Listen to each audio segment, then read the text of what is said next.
অল্পবুদ্ধি ব্যক্তিগণ বেদে কথিত সকাম কর্মের প্রশংসাবাদে অনুরক্ত। তারা বিশ্বাস করেন বেদোক্ত কাম্য কর্মাত্মক ধর্ম ব্যতীত অন্য কোনো ধর্ম নাই। তারা কামনা বাসনায় মগ্ন থাকে ও স্বর্গকে শ্রেষ্ঠ বলে মনে করেন। তারা ভোগ ঐশ্বর্য প্রাপ্তির জন্য নানা প্রকার ক্রিয়াকলাপ ও প্রশংসা সূচক আপত মনোরম বেদ বাক্য বলে থাকে। যাদের চিত্ত সেই সকল পুষ্পিত বাক্যে বিমুগ্ধ এবং ভোগ ঐশ্বর্যীয় আসক্ত, সেই সব ব্যক্তিদের কর্তব্য ও অকর্তব্য নির্ণয়কারী বুদ্ধি এক বিষয়ে স্থির থাকতে পারে না।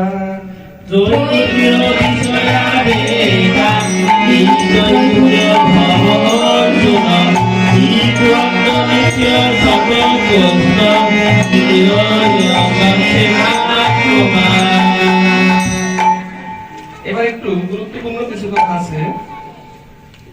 বেদে 3টি গুণের কথা বলা হয়েছে। এই 3টি গুণ থেকে মুক্ত হয়ে নিষ্কাম হও, নির্দ্বন্দ্ব হও, অর্থাৎ সুখ দুঃখ থেকে দ্বন্দ্বের প্রভাব যেন তোমার উপর না পড়ে। সদা সত্যগুণ আশ্রয় করে সাম্যভাব বজায় রাখো। অপ্রাপ্ত বস্তুর প্রাপ্তি ও প্রাপ্ত বস্তুর রক্ষণের আকাঙ্ক্ষা ত্যাগ করো। পরমেশ্বরের উপর নির্ভরশীল হও।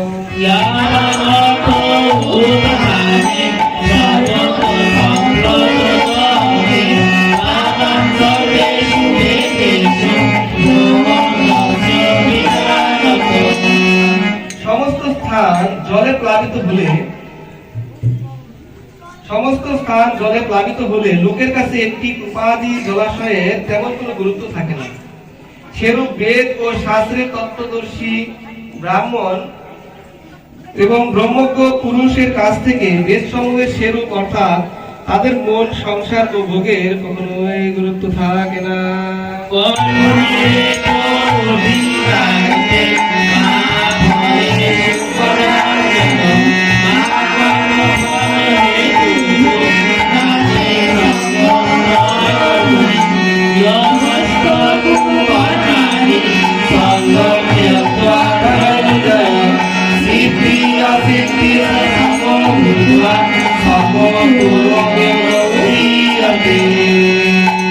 সর্বোচ্চ গুরুত্বপূর্ণ একটা কথা ভগবানের উপদেশের মধ্যে এই 2য় অধ্যায়ে, কর্মেই তোমার অধিকার আছে, কিন্তু কর্মফলে তোমার কোন অধিকার নেই।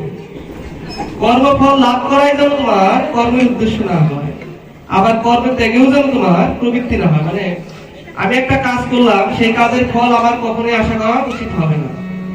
আবার কাজ করার পরে আবার আফসোস করা যাবে না যে কাজটা করলাম, আমাকে কিছু ফল দিল কিন্তু ফলটাকে আনলাম না, কেন আনলাম না, মানে এইরকম আকাঙ্ক্ষাও করা যাবে না। তাই বলেছেন, হে ধনঞ্জয়, যোগস্থ হয়ে অর্থাৎ ঈশ্বরকে আশ্রয় করে ফলাকাঙ্ক্ষা পরিত্যাগ করে সিদ্ধি অসিদ্ধিকে সমানভাবে স্বধর্ম বিহিত করে কর্ম করো। এরূপ সমস্ত বুদ্ধিকে যোগ বলা হয়।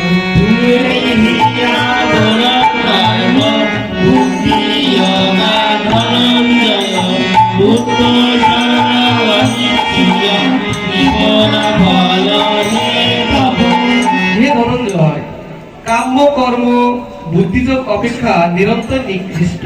মানে যে কর্মের কামনা বাসনা থাকে সেটা হচ্ছে নিকৃষ্ট কর্ম। অতএব তুমি সমস্ত বুদ্ধির আশ্রয় গ্রহণ করো।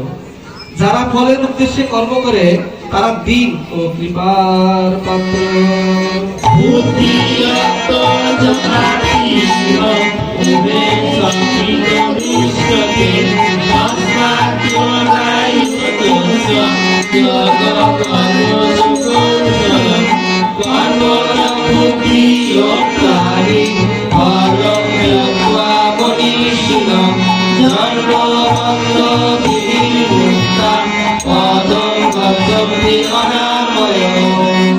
অর্থাৎ সমস্ত বুদ্ধিযুক্ত ব্যক্তি ইহলোকে পাপ ও পুণ্যের উভয় পরিত্যাগ করেন। সুতরাং তুমি এই যোগ লাভে সচেষ্ট হও, কারণ এই সমস্ত যোগই হচ্ছে কর্মের কৌশল, অর্থাৎ কর্ম বন্ধন থেকে মুক্তি লাভের একটি উপায়।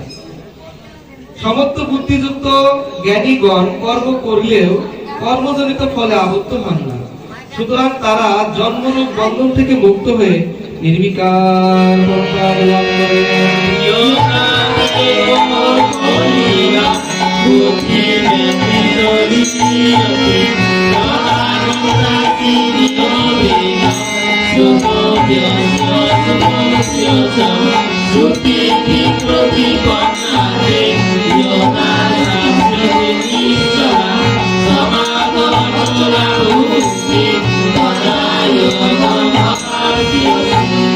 তোমার বুদ্ধি যখন গ্রহান্ধকার থেকে মুক্ত হয়ে জ্ঞানের আলোকে আলোকিত হবে, তখন তোমার সকাম কর্মের সম্বন্ধে বেদে বা অন্যত্রে যা শুনেছ বা পরে শুনবে সে বিষয়ে তোমার কোনো ঔদাসীন্য জন্মাবে না।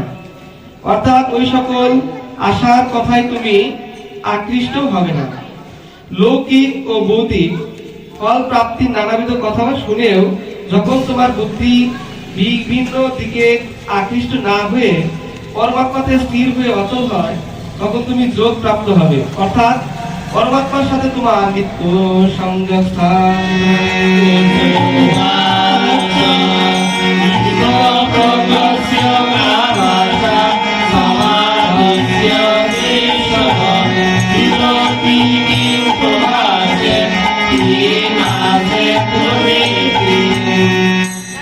অর্জুন জিজ্ঞাসা করলেন, হে কেশব, যিনি সমাধিস্থ হয়ে স্থিতপ্রজ্ঞ হয়েছেন তার লক্ষণ কি?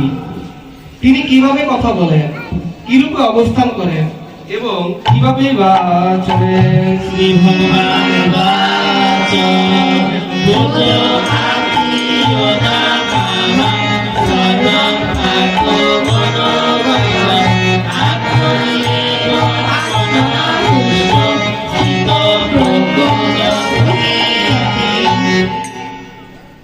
বললেন, হে পার্থ, যোগী যখন সমস্ত মনোগত কামনা পরিত্যাগ করে আমাতেই আপনি তুষ্ট থাকেন, মানে সকল কামনা বাসনা পরিত্যাগ করে ভগবানকে সমর্পণ করেন, পরমানন্দ স্বরূপ আত্মাতেই পূর্ণ পরিতৃপ্ত লাভ করেন, তখন তাকে স্থিতপ্রজ্ঞ বলা হয়।